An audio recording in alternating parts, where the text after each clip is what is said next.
वहाँ पे कल्चरली और एग्रीकल्चरली बल्कि डिफरेंशिएट किया जाता है कि कौन से एरियाज़ में कितने परसेंट तक एरिया में क्या क्रॉप ग्रो होती है और कौन से एरिया में क्या होती है।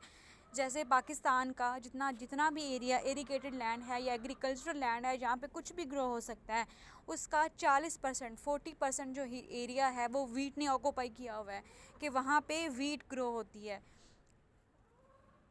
आप फिर उसके बाद आता है सेकंड और थर्ड नंबर पे कपास और चावल आता है। इसी तरह इनका भी मेजर पोर्शंस है कि जो हमारी क्रॉप्स हैं उसमें आता है, बहुत रेशो पूरा करते हैं। उसके बाद शुगर कैन है, शुगर कैन भी बहुत ज़्यादा ग्रो होती है। इसी वजह से पाकिस्तान दुनिया का 5वां बड़ा मुल्क है, अहम मुल्क है जो शुगर कैन को ग्रो करता है। यहाँ में क्रॉप्स बाकायदा तौर पर जहाँ से अपनी इकॉनमी को बेहतर किया जा सकता है थ्रू शुगर। अब उसके बाद आता है कि पाकिस्तान में टोबैको कितना है, कि पाकिस्तान का टोटल मतलब जितना 100% आप कर लो कि एरिया है क्रॉप्स का, जहाँ पे हर किस्म की क्रॉप्स जो हैं वो पाकिस्तान में ग्रो होती हैं, उसमें से 0.21% जो एरिया है वो टोबैको ने कवर किया हुआ है। अब देखो पाकिस्तान की जो जियोग्राफिकल पोजीशन है वो इस तरह से है कि पाकिस्तान का जो एक वेस्टर्न नेबर पता है ना, अफ़गानिस्तान है। अब अफ़गानिस्तान में दुनिया का 99% से ज़्यादा, मतलब दुनिया का आप कह लो कि 90% से ज़्यादा जो ये ओपियम है या ये जो ड्रग्स वगैरह हैं, टोबैको है, ये अफ़गानिस्तान में ग्रो होता है और अफ़गानिस्तान से ही ये पूरी दुनिया में सप्लाई होता है। लेकिन ये क्या है कि इल्लीगल तरीके से सप्लाई होता है। इसको लगाया तो था, ये इसको फ़ायदा मंद सिर्फ ये दवाइयाँ अद्वियात बनाने में हो सकता है, लेकिन लोगों ने इसको जो है वो इलीगली तौर पे एक्सपोर्ट करना शुरू कर दिया, स्मगल करना शुरू कर दिया। तो इस वजह से लोग जो हैं इसके एडिक्ट हो गए, आदी हो गए, मतलब जो ये ड्रग्स के एडिक्ट बन जाते हैं। लेकिन ये है कि पाकिस्तान में फिर भी इस पे कंट्रोल भी हो रहा है, नारकोटिक्स कंट्रोल पे जो इदारे भी बन रहे हैं ताकि इसको जो इसकी इल्लीगल इस तरह से इसकी तरसील हो रही है उसको रोका जाए। लेकिन पाकिस्तान चूँकि नेबर है अफ़गानिस्तान का और बहुत टाइम तक इसका जो बॉर्डर है वो खुला रहता है, मतलब ये इंडिया पाकिस्तान की तरह बॉर्डर नहीं था, ये तो कुछ एरिया अरसे के लिए बंद होता है जब तालिबान का ज़्यादा ख़तरा होता है, वरना ये जो बॉर्डर होता है वो खुला होता है। और वहाँ पे पहले ही स्मगल की हुई चीज़ें बहुत ज़्यादा जो अफ़गानिस्तान के बॉर्डर से पाकिस्तान की तरफ आती हैं। तो इसी तरह उनमें ये ड्रग्स और टोबैको और बाकी जो नारकोटिक्स कंट्रोल की चीज़ें जो अद्वियात में यूज़ होने वाली होती हैं वो लोग जो हैं वो इस तरीके से स्मगल कर लेते हैं। और उसके अलावा और भी बहुत सारी चीज़ें होती हैं, लेकिन इनमें अहम ये है।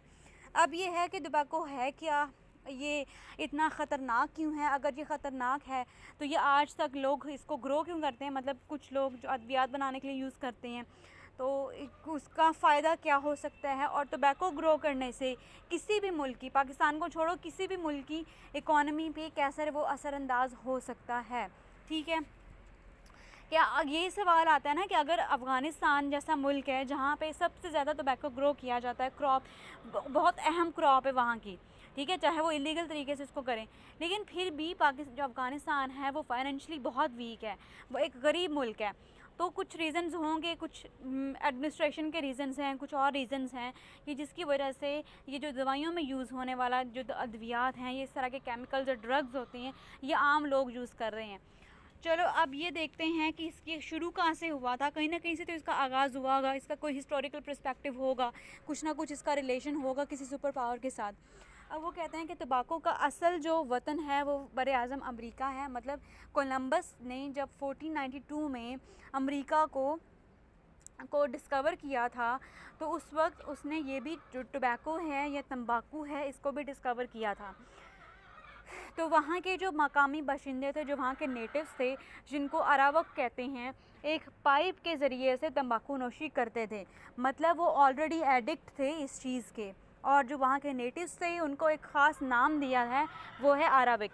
अब तंबाकू नोशी करते थे और इसको वो टोबैको कहते थे, मतलब नाम थोड़ा डिफरेंट था, जब कोलंबस ने डिस्कवर किया, उसके बाद जिसके बायस इसका नाम तंबाकू पड़ गया। मतलब आहिस्ता आहिस्ता ग्रेजुअली जैसे जैसे टाइम गुज़रा, ये जो जिस तरह और भी बहुत सारी चीज़ों के नाम बदलते हैं, जब एक लोग दूसरी जब एक जो कौम है वो किसी और जगह, एक जगह छोड़ के किसी और जगह पे जाती है, तो उस जगह के जो उसकी लिंग्विस्टिक फ़ीचर्स हैं वो उसमें शामिल हो जाते हैं और एक चीज़ का नाम बदल जाता है। इसी तरह इब्तिदा में 1556 में बर-ए-आज़म यूरोप में स्पेन में तंबाकू की काश्त का आगाज़ हुआ, कि सबसे पहले ये काश्त हुआ या पहले जो पाया गया वो अरबिक लोगों के बाशिंदे, जो अरबिक बाशिंदे थे उन्होंने किया, जो नॉर्थ जो अमेरिकन कॉन्टिनेंट है वहाँ के रहने वाले थे, जो मतलब कोलंबस ने डिस्कवर किया जिनको। उसके बाद स्पेन जो पहला यूरोपियन कंट्री था जिसने इसकी बाकायदा तौर पे जो वहाँ पे इसकी कल्टीवेशन, वहाँ पे इसका एज अ क्रॉप जो है ग्रो करना शुरू कर दिया अपने इलाके में। उसके बाद 17वीं सदी तक तंबाकू की काश्त तमाम बड़े आज़मों तक पहुँच चुकी थी। मतलब 1600 तक ये पूरे एरियाज़ तक पहुँच चुका था। मतलब हर कॉन्टिनेंट पे, हर कॉर्नर में ये चला गया था। बर्रे सगीर में तंबाकू को पुर्तगालियों ने 1508 में शहनशाह अकबर के दौर में मुतारिफ़ करवाया, कि जब शहनशाह अकबर ये तख्त नशी हुआ था, मुगलिया दौर का जो बादशाह था, तो इसने एग्रीकल्चर सेक्टर में बहुत काम किया था। और उसके अलावा इसने इंडिया के जो पूरा टेरिटरी है उसको बहुत ज़्यादा यूटिलाइज़ करने की कोशिश की थी, और मुख्तलिफ़ तरीके थे। कहीं इसने इंडिगो बनाया, मतलब नील बनवाया, कहीं इसने और सारे बहुत सारे जो हैं वो तरीके यूज़ किए। तो उसमें एक तरीका ये था कि जितने भी फॉरेनर्स होते थे, मतलब जो गैर मुल्की दूर दूर के इलाकों से आने वाले सयाह थे, और उनके साथ जो ताजिर होते थे, ये उनके साथ डीलिंग्स कर लेता था। मतलब फॉर एग्ज़ाम्पल कि जो 1600 में यहाँ पे लोग आए थे, जो बरतानिया से आए थे, वो यहाँ पे मिर्चें ढूंढने के लिए आए थे, क्योंकि वहाँ के पूरे रीजन में, पूरे इलाके में मिर्चों की काश्त नहीं होती है। इसलिए ये एक रीज़न ये भी है कि वहाँ पे बहुत ज़्यादा फीका खाना भी होता है। मतलब वहाँ के लोगों का में जो है वो आम है, वो फीका खाना खाते हैं। तो पहली बार वो यहाँ पे इस साइड पे 1608 में यहाँ पे वो मिर्चें लेने के लिए आए थे। इसी तरह क्या था कि और भी बहुत सारे जो लोग थे, पुर्तगाली थे, फ्रांसीसी थे, वो और डच भी थे, वो इंडिया में मुख्तलिफ़ चीज़ों लेने के लिए आते थे। तो जब 1508 में जब पुर्तगाली आए, तो वो अपने साथ ये जो तंबाकू है इसकी जो आप कह लो कि उसका फार्मूला भी ले आए। तो यहाँ पे तंबाकू ग्रो होना शुरू हो गया। यहाँ के लोगों ने इसको एज अ और पहली बार जो अप्लाई किया था जिन लोगों ने, वो ये तिब के थे, मतलब जो मेडिकल साइंस में इसको यूज़ करने के लिए किया था। लेकिन आहिस्ता आहिस्ता पता चला था कि आम लोगों ने भी इसमें इंटरेस्ट लेना शुरू कर दिया और इसके एडिक्ट बन गए, और जो बहुत ज़्यादा ख़तरनाक था। अब इस वक्त तक दुनिया के 120 ममालिक में इसको काश्त किया जाता है। पाकिस्तान में दरियाए सिंध की वादी में हुक्के वाले तंबाकू जिसको रस्टिका की काश्त 16वीं सदी से जारी रही। मतलब 16वीं सदी से जो स्टार्ट हुआ 1508 से, जो पुर्तगालियों की वजह से अकबर के दौर में यहाँ पे इंट्रोड्यूस हुआ, उसका नाम था रस्टिका। वो और अभी तक कंटिन्यू है, लोग अभी तक उसको काश्त करते हैं। और यहाँ के लोग आम जो दही इलाकों में, बल्कि शहरी इलाकों में भी हुक्के के लिए इस्तेमाल करते हैं। उसके बाद एक और टाइप है इसकी, जिसका है जबकि वर्जीनिया टबैको, एक और उसकी टाइप है, उसको टबैकम कहते हैं। उसकी तजारती सतह पर काश्त का आगाज़ जो 1950 के अशरे में हुआ, और उस वक्त सूबा सरहद, मतलब जो NWFE जो आज का KPK, वहाँ पे इसकी काश्त नुमायाँ हैं। वर्जीनिया तंबाकू पाकिस्तान के चंद अजला में तजारती मकासद के लिए काश्त किया जाता है। 20वीं सदी में इसकी काश्त को सिगरेट साजी की सनत में भी बहुत ज़्यादा फ़रोग़ मिला, और बहुत ज़्यादा ये यूज़ होना शुरू हो गया। पाकिस्तान में वर्जीनिया टोबैको की काश्त ज़्यादातर सूबा सरहद में ही होती है। मतलब ये उन्होंने पूरा हिस्टोरिकल पर्सपेक्टिव में टबैको की हिस्ट्री को स्केच करने की कोशिश की है कि कहाँ से स्टार्ट हुआ, फिर किन लोगों ने पहले अप्लाई किया, किन लोगों ने इसको एज ए सनत के तौर में यूज़ करना शुरू कर दिया। कि पहला सबसे है कि आप लोगों ने ये याद रखना है कि सबसे पहले ये जो पहली बार डिस्कवर हुआ वो कोलंबस ने डिस्कवर जब अमेरिका किया, तो वहाँ उसने ये टोबैको भी डिस्कवर किया। उसके बाद अगला कॉन्टिनेंट है यूरोप। अब यूरोप कॉन्टिनेंट में स्पेन वो वाला कंट्री था जिसने पहली बार इसको एज अ क्रॉप ग्रो करना शुरू किया। और इंडिया में कैसे आई इंडियन सब कॉन्टिनेंट में, जो हमारे इलाके में ये कैसे पहुंचा और फिर अफ़गानिस्तान तक कैसे पहुंच गया। ये पहुंचा अकबर के दौर में, जब पुर्तगाली यहाँ पे आए, उन्होंने कुछ डीलिंग्स की और यहाँ का जो टोबैको का फार्मूला है यहाँ के लोगों को समझा दिया। उसके बाद क्या हुआ कि दो टाइप्स का जिक्र किया गया, दो इसकी इकसाम का। एक है रोस्टिका, जो हुक्के वाला तंबाकू होता है, वो ज़्यादा ख़तरनाक नहीं होता है, लेकिन एक होता है टोबैकम, जो वर्जीनिया में ख़ास तौर पे लेबॉर्ट्री में एक्सपेरिमेंट्स के बाद तैयार किया गया उसका बीज, तो वो ज़्यादा ख़तरनाक होता है और वो ज़्यादा सिगरेट की जो सनतें होती हैं वहाँ पे यूज़ होता है। ठीक है, इंडस्ट्री जो सिगरेट इंडस्ट्री है वहाँ पे यूज़ होता है, लेकिन जो रस्टिका है वो अभी तक यूज़ हो रहा है, ये लोकल इंडस्ट्रीज़ में भी यूज़ होता है। और लेकिन जो वर्जीनिया है ये पाकिस्तान के सरहद प्रोविंस के NWFP जो प्रेजेंटली KPK है वहाँ पे ज़्यादा ग्रो होता है। ठीक है, बलूचिस्तान में भी होता है लेकिन कुछ ज़्यादा वहाँ पे होता है। आवाज़ आ रही है मेरी? सबा, इफ्रा,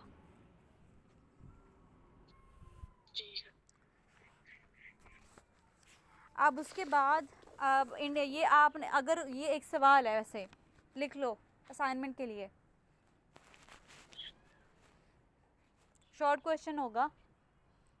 आपने बर्रे सगीर में तंबाकू की जो फसल और उसकी अहमियत, उस पर नोट लिखना है। बर्रे सगीर में मतलब वो वाला इंडिया जो पाकिस्तान बनने से पहले था, जो मुग़ल्स के पीरियड में था, जो अंग्रेज़ों के दौर में था, जो उससे पहले दिल्ली सल्तनत के जो मुसलमान रूलर्स हैं उनके अंडर था, उसकी बात कर रही हूँ। ठीक है, जो अभी डिवाइड नहीं हुआ, कि उसमें बरसगीर में तंबाकू की फसल और उसकी अहमियत पर नोट लिखें। और ये शॉर्ट क्वेश्चन है। ठीक है, अब उससे आगे देखो कि तंबाकू की फसल, अभी बाकी जैसे सारी क्रॉप्स होती हैं, हर क्रॉप के लिए आपके पास जो रिसोर्सेज हैं, एक होते हैं नेचुरल रिसोर्सेज और एक होते हैं मतलब फैक्टर्स के जो रिस्पॉन्सिबल हैं इसकी ग्रोथ के लिए, और एक होते हैं मैन मेड या आर्टिफिशियल, कि एक अल्लाह ताला की तरफ से कुछ जो अनासिर ऐसे पैदा होते हैं कि कुछ ख़ास किस्म की फसल ईज़िली ग्रो कर सके, लेकिन कुछ क्या होते हैं कि इंसान उसके लिए ईज़ी बना देता है कि वो ग्रो हो सके। अब जो अल्लाह ताला की तरफ से, वो तो पहले सबसे कि क्लाइमेट है, कि क्लाइमेट कैसा होना चाहिए, आबो हवा कैसी होनी चाहिए, उसमें है कि दर्जा हरारत कैसा हो। ठीक है, कि वहाँ का टेम्परेचर कैसा हो जहाँ पे ये ग्रो हो सके। अब इसका जो टेम्परेचर है वो 10 to 26 सेंटीग्रेड है। ठीक है, और ये पाकिस्तान में तंबाकू की काश्त के लिए मौसम बहार का जो मौसम है वो इंतहाई अहम है, जब दिन कदरे गर्म और रातें ठंडी होती हैं। मतलब ये जो है ये जो 10 to 26 के नॉर्मल रहता है ना, ज़्यादा ना गर्मी होती है और ना ज़्यादा सर्दी होती है, एक मॉडरेट किस्म का टेम्परेचर रहता है जिसमें ये ग्रो कर सकता है। और मौसम बहार पाकिस्तान में तो उसके बाद की बारिश कितनी होनी चाहिए और कितना पानी इसको चाहिए। अब तंबाकू की नबाताती नशोनुमा पर जो है वो दर्जा हरारत से ज़्यादा असरअंदाज होती है बारिश। तंबाकू की काश्त के लिए 20 से 30 इंच मतलब 50 से 75 सेंटीमीटर तक बारिश जो है वो मुनासिब रहती है। लेकिन पाकिस्तान के 90% एरियाज़ ऐसे हैं जहाँ पे 10 इंच से बारिश कम होती है। तो वहाँ पे क्या चाहिए होता है कि कुछ आर्टिफिशियल तरीके हों, कुछ नहरी निज़ाम बेहतर हो, कुछ और तरीके हों जो इसको इरिगेट कर सकें। ठीक है, जिसकी वजह से तंबाकू अच्छे तरीके से वहाँ पे ग्रो कर सके। तो बारिश का एक फैक्टर भी है, ज़मीन। उसके बाद आती है कि ज़मीन कैसी होनी चाहिए, क्योंकि पाकिस्तान के जो फ़िज़िकल फ़ीचर्स और उसकी ज़मीन के टाइप्स में हमने पढ़ा था कि पाकिस्तान के जो ऊंचे पहाड़ों वाली ज़मीन है, मतलब पाकिस्तान के जो नॉर्दर्न एरियाज़ हैं, वहाँ की ज़मीन में आयरन की तादाद ज़्यादा है और उसके अलावा और भी बहुत सारे नामियाती मादे ज़्यादा हैं। लेकिन जो बलूचिस्तान वाली ज़मीन है उसमें चूने की मिकदार, और जिसकी वजह से उसकी ज़मीन की जो सरफेस है, जो उसकी सतह है, वो सख्त होने की वजह से बहुत सारी जो क्रॉप्स हैं वहाँ पे ग्रो नहीं हो सकती। ठीक है, क्योंकि एक तो प्लेटूज़ भी हैं, प्लेटूज़ की भी सख्त जगह होती है, अब दूसरा रीज़न ये है कि वो जो प्लेटूज़ वाली जगह होती है वो ढलवानदार होती है, वो स्ट्रेट नहीं होती है, और जो फसल है वो सीधी प्लेन जगह पे, फ्लैट जगह पे अच्छी हो सकती है, ना कि किसी ढलवानदार जगह पे। तो फिर बचती है जगह पाकिस्तान के प्लेन एरियाज़ की, सिंध और पंजाब की, और वहाँ के पे भी पंजाब में ज़्यादा चीज़ें ग्रो होती हैं, क्योंकि पंजाब के जो इंडस रिवर है, पाकिस्तान के पानी का मेन सोर्स है, उसकी 5 ब्रांचेस, ये 5 ट्रिब्यूटरीज पंजाब में हैं, तो जो पंजाब के पूरे रीजन को कवर कर रही हैं। बाकी बचता है सिंध, और सिंध में क्योंकि रेतली ज़मीन है, उसके अलावा जो दरिया समुद्री पानी है, समुद्री जो मादे होते हैं वो भी इस पानी में पाए जाते हैं, क्योंकि समुंदर जब रुख बदलता है या उसमें जब क्लाइमेट चेंज की वजह से पानी में उतार चढ़ाव होता है, तो वो जो एरिया है, साहिली इलाका है, वो बाकी सिंध की ज़मीन के साथ मिक्स हो जाता है। और उसके अलावा वहाँ पे तूफ़ान भी आते हैं रेत के, तो जिससे वो एक जगह से उठ के मट्टी और रेत वो दूसरी जगह पे बैठ जाती है, तो वो इस तरह से बदलती रहती है। और थर का रेगिस्तान भी है, तो रेतली ज़मीन भी काफ़ी ज़्यादा है। तो आ जाके पंजाब का एरिया बचता है, जो कई लिहाज से बहुत ज़्यादा फर्टाइल जगह है जहाँ पे, और जहाँ पे बहुत सारी फसलें ग्रो हो सकती हैं। अब आपने ये देखना है कि ये तंबाकू की फसल है, ये किस एरिया में हो सकती है। मतलब एक एक उन्होंने रीज़न बताया हुआ, एक फैक्टर बताया हुआ कि इसके लिए जो दर्जा हरारत है वो 10 से 26 सेंटीग्रेड हो। एक इसके लिए जो शर्त एक तरह से है, क्राइटेरिया रखा हुआ है। दूसरा ये है कि इसके लिए जो पानी है वो 20 से 30 इंच हो, मतलब सालाना बारिश का पानी, ठीक है, कि इसके लिए वो एरिया चाहिए जहाँ पे बारिश भी होती हो, जहाँ पे आप कह लो कि ज़्यादा गर्मी भी ना हो, ज़्यादा सर्दी भी ना हो। तो वो एरिया लाहौर का इर्द गिर्द का एरिया बन जाता है कि ना यहाँ पे बहुत शदीद सर्दी होती है, ना बहुत शदीद गर्मी होती है। मतलब अगर कंपेयर करो मुल्तान के साथ, मुल्तान में बहुत ज़्यादा गर्मी हो जाती है, उतनी गर्मी लाहौर में नहीं होती है, ठीक है। और अगर दूसरी तरफ रावलपिंडी के साथ कंपेयर करो, कोई पंजाब का एक सिटी है ना, तो वहाँ पे भी जो सर्दी है वो ज़्यादा होती है पाकिस्तान लाहौर से। तो ये किसी हद तक ये दरमियान में आ जाता है, एक तरह से सेंटर में है तो कम होता है। और इसके जो इर्द गिर्द के एरियाज़ हैं, यहाँ पे तंबाकू अच्छे, जो इसकी अच्छी क्वालिटी का ग्रो हो सकता है, ठीक है।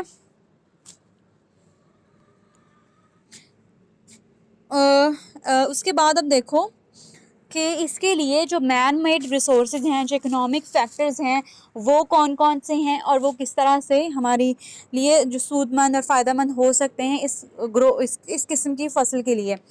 अब पहली बात ये है कि ज़मीन की जांच यहाँ पे हर किसी के लिए, हर क्रॉप के लिए बताई गई है। ज़मीन की जांच से मुराद कि हर फार्मर के पास जो टेक्नोलॉजिकल असिस्टेंस हो, उसको पता हो कि उसकी ज़मीन कैसी है, उसकी ज़मीन में कौन सी खाद चाहिए, कौन किस किस किस्म का उसको बीज लेना है, कैसे उसको, उसका प्रोसेस कैसा हो, मतलब कब कब उसको बीज डालना है, कब कब उसको पानी डालना है, कब कब उसको कौन सी खाद डालनी है। इसके पास इसकी पूरी जो है इंफॉर्मेशन और पूरा जो उसके पास हो, मतलब फार्मर ट्रेंड होने चाहिए, ठीक है। उसके बाद है कि जड़ी बूटियों को तल्फ़ करना है, वो कैसे करना है, खाद कौन सी यूज़ करनी है, कीड़े मार अद्वियात कौन सी यूज़ करनी है, इन सब के बारे में फार्मर्स को पता होना चाहिए। मज़दूर हो उसके पास, ताकि वो वक्त पे काम कर सके। उसके बाद के कि वो किसी ऐसी जगह पे हो, या कि ऐसी जगह पे उसकी खेती हो, उसकी ज़मीन हो, जहाँ से वो डायरेक्ट मंडियों तक माल को पहुँचा सके, अपने प्रोडक्ट्स को, और वहाँ से अच्छा ज़र मुबादला कमा सके। क्योंकि ऐसे तो फ़ायदा मंद ही नहीं होगा कि अगर वही जो कोई भी फसल है वो ज़मीन में सड़ती रहेगी, गलती रहेगी, तो उसका फ़ायदा क्या लगाने का। तो फ़ायदा तो इसी में है कि अगर उसको बर वक्त उसकी कटाई की जाए, उसको और फिर उसको मंडियों तक पहुंचाया जाए, और मंडियों से आगे उसको मिलों तक पहुंचाया जाए, जहां भी उससे फर्दर मज़ीद प्रोडक्ट्स बनाए जा सकें। तो ये सारे आ जाते हैं इसके इकोनॉमिक फैक्टर्स में। मतलब इसके जो मैन मेड रिसोर्सेज हैं, या मैन मेड जो उसके अवामिल होते हैं, इंसान के बनाए हुए, उनमें शामिल होते हैं।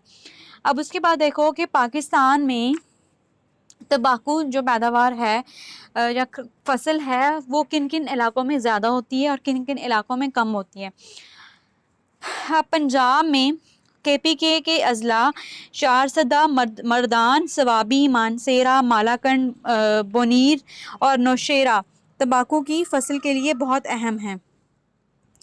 उसके बाद आ जाओ कि ये हो गए KPK के इलाके, के पाकिस्तान का जो पहला नॉर्थ वेस्टर्न प्रोविंस था, फ्रंटियर प्रोविंस था जब केपी के, तो उसमें कौन कौन से एरियाज़ हैं, कौन कौन से अजला हैं जहाँ पे ये फसल ग्रो होती है। अब ये आप देखोगे कि जिन जिन ये एरियाज़ के नाम ले रहे हैं, जो वहाँ की अगर आप मिट्टी निकालोगे कि किस तरह की, वहाँ की मिट्टी में आयरन की तादाद ज़्यादा है और जो चूना है वो नहीं है, तो इस वजह से वहाँ पे ये तंबाकू अच्छे से ग्रो हो सकता है। और उसके अलावा जो नामियाती मादे हैं वो भी हैं कि, और पानी भी है, ठीक है, क्योंकि और भी पानी के सोर्सेज वहाँ पे मिल जाते हैं और नहरें भी आ जाती हैं, और कुछ दरिया ऐसे भी हैं जो लंबे नहीं हैं लेकिन उन एरियाज़ तक फैले हुए हैं, जो कंपैरेटिवली पाके पंजाब में जो ट्रिब्यूटरीज़ हैं उनसे वो लेंथ में उतने नहीं हैं, ना चौड़ाई में उतने हैं, लेकिन फिर भी इर्द गिर्द के इलाकों को सैराब करते हैं। तो ये हैं। उसके बाद आ जाओ कि पंजाब के कौन कौन से एरियाज़ हैं, कौन कौन से डिस्ट्रिक्ट्स हैं जहाँ पे ये ग्रो होता है। अब पंजाब में है राजनपुर, व्याड़ी, साहिवाल, टोबा टेकसिंग, फैसलाबाद, शेखुपुरा, ओकाड़ा, यहाँ पे तंबाकू काश्त होता है। उसके अलावा अटक, गुजरात, सियालकोट, गुजरांवाला, मंडी बहाउद्दीन, रहीम यार ख़ान, लाहौर, कसूर, खानेवाल, पाकपतन, ये वो सारे एरियाज़ हैं और ये वो